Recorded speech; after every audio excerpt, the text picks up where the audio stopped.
Hi everyone, Karim here from Royal Performance Realty in Ottawa. I'm pleased to present to you the very first episode of a four-part series of videos named the Homebuyer Journey here. It is geared for first-time homebuyers looking to buy a home in Ontario. Of course, I am based in Ottawa, but this applies to anyone looking to buy in Ontario, in the province of Ontario in Canada. However, please note I will be going rather quickly through these points here in this video to keep it nice and short.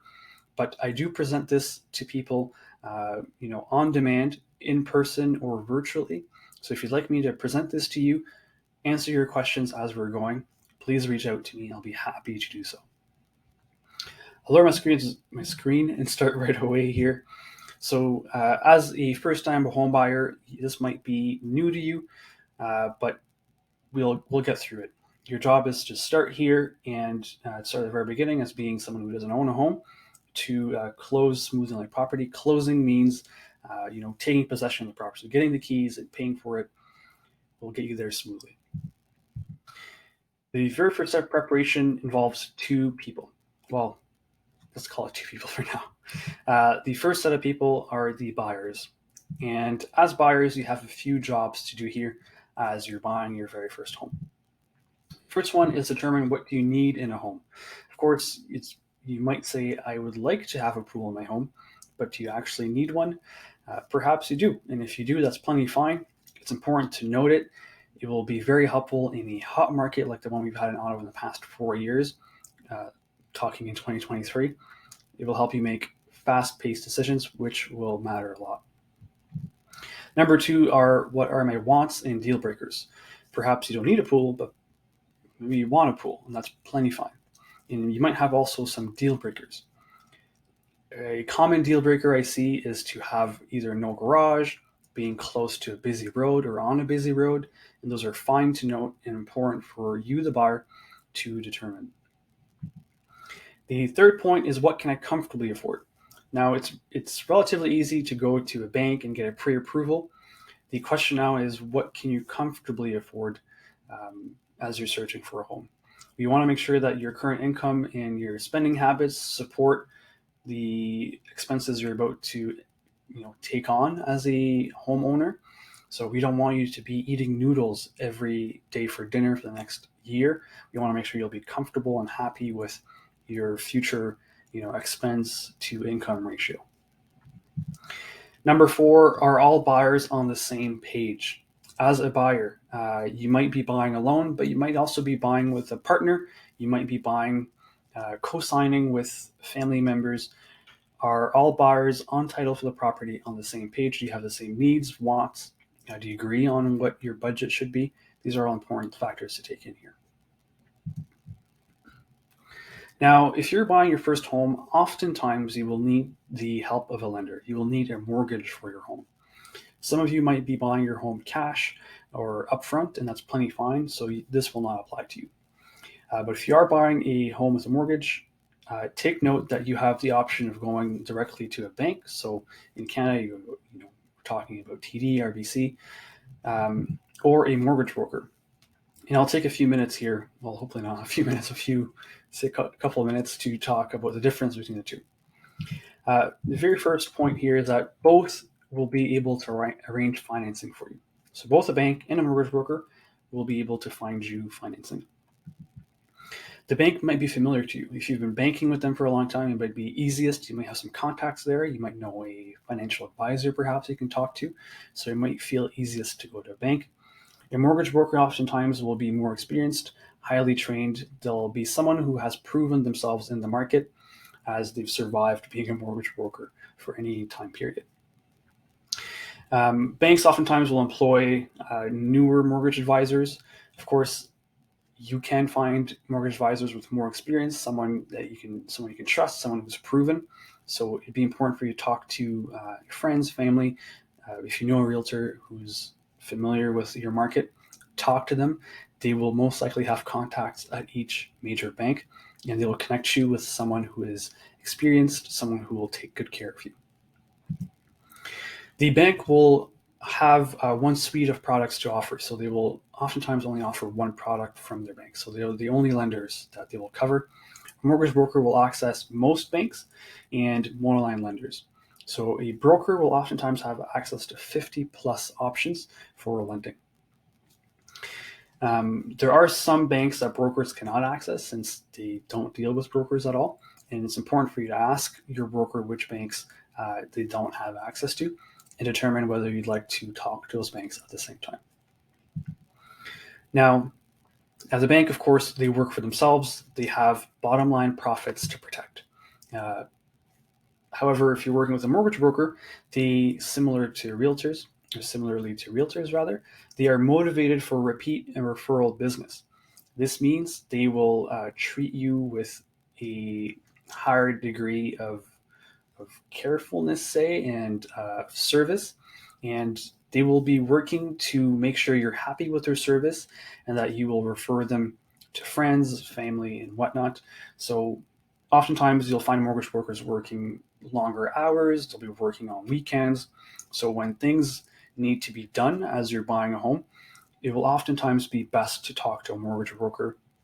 But if you talk to the right contact at a bank, that you could find someone who's also willing to work weekends, someone who's also willing to answer your calls at 8 p.m. on a Sunday when things go wrong as we're buying a home, which they can. So it's important to have someone you trust, someone who will really serve you well. Now, before your first meeting with a mortgage broker, try to get a snapshot of what to expect. So you can help determine what your questions will be and prepare the folders or files you'll need. Oftentimes you need, say, pay stubs, history of accounts and whatnot. So it's important for you to determine what you need before your first meeting, before showing up to it. As someone who's going to use lending for your first home, it's important for you to ask a lot of what if questions. So say at the time of filming this video here on June 9th, 2023, current interest rates are between, say, 4.8 and 5.1% for most products you'll find. So ask what if mortgage rates went up in 6 months?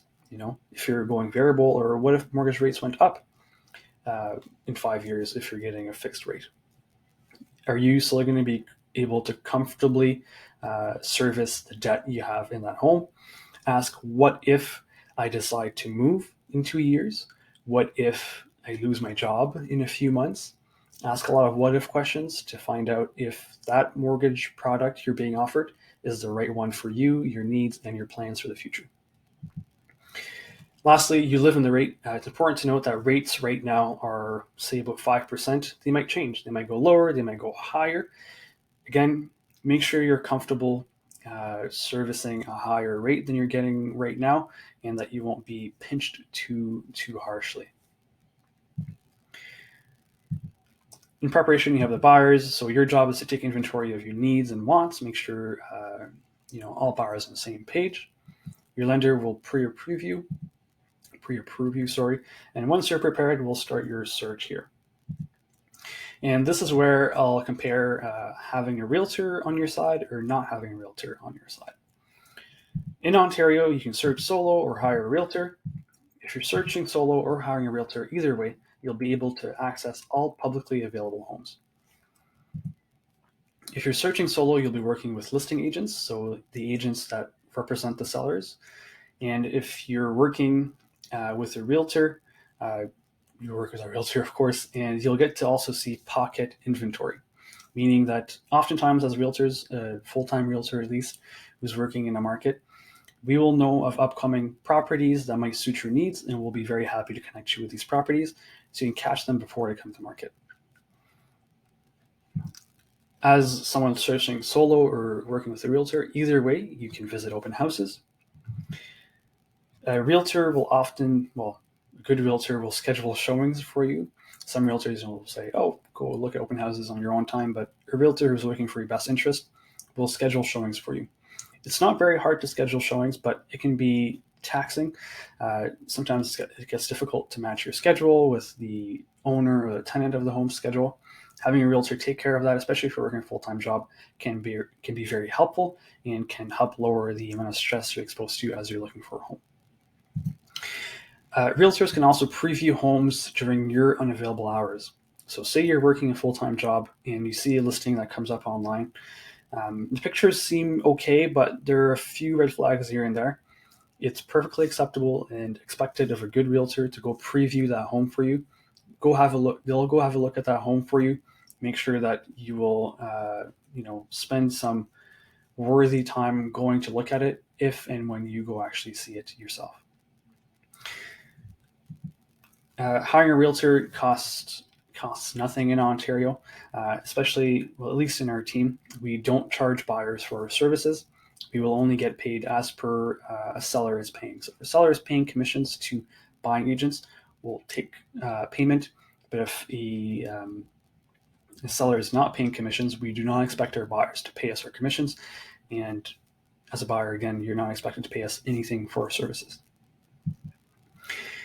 As a realtor here, our loyalty is to the buyer. So we'll talk about fiduciary duty later, but realtors have to act in your best interest, not only with, realtors that you hire, so realtors that you sign with will have to act in your best interest, meaning that everything we do, say, so if we're talking to a seller's agent, or if we're talking to a seller directly, we will have to be careful in what we say and how we act to make sure we're not sharing too much information relating to your budget, what you like in a home, what you don't like in a home, so that it doesn't hurt you in negotiations. Now, if you can't find a property on market, it might be helpful to have a realtor work to find off-market homes for you. So ways to do that is to call other agents who are active in a particular sector to see what they have coming up. We can drop flyers at properties. We can door knock at properties. We'll do anything and everything we can to find that listing for you. The realtor's job is also to be your quarterback. They will coordinate all day's professionals. It might be a bit overwhelming again, as especially buying your first home. A realtor will make sure that your timelines are met accordingly, that you're timing everything, appropriately in your offer, and especially at times, sometimes if you're timing conditions in an offer, it might be a huge advantage to have someone working in your best interest, someone who's experienced doing it, as they can save you a whole lot of money, stress, and headache. So really having a realtor here as a buyer, as a first-time home buyer at least, is an experienced expert on your side. Fiduciary duties. So in Ontario, if you sign to work with a realtor, that realtor will have fiduciary duty to you. So that realtor will have to work in your best interest, meaning they will not be able to disclose any kind of information that will hurt you as a buyer in your pursuit of a home. This means that if you're working with a realtor, you're protected legally here. So realtors will have to be very careful in what they say about you to sellers or sellers agents, and this kind of gives confidence to buyers in this market. So that's it for preparation here. Your realtor's job is to explain what's ahead and understand you. As your first-time home buyer, you might have a lot of questions. It'll be our job to answer them and understand what you're looking for, a home, your needs, wants, deal breakers, and whatnot. Your job is to make use of your tools. So we will offer you a lot of tools to find the home you're looking for.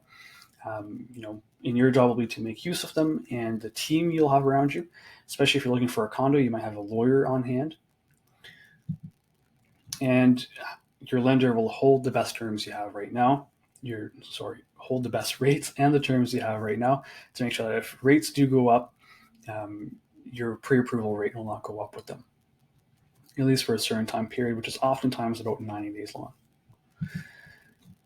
Your job, again, is to develop your financial picture and know what you need and want in a home as you're preparing for it, and your realtor will help in that case. That's all I had for you for the preparation phase. The next phase would be showings and offers. This one is a bit rather complicated, so I'll be looking forward to presenting that to you. Until then, take care and see you soon. Bye-bye.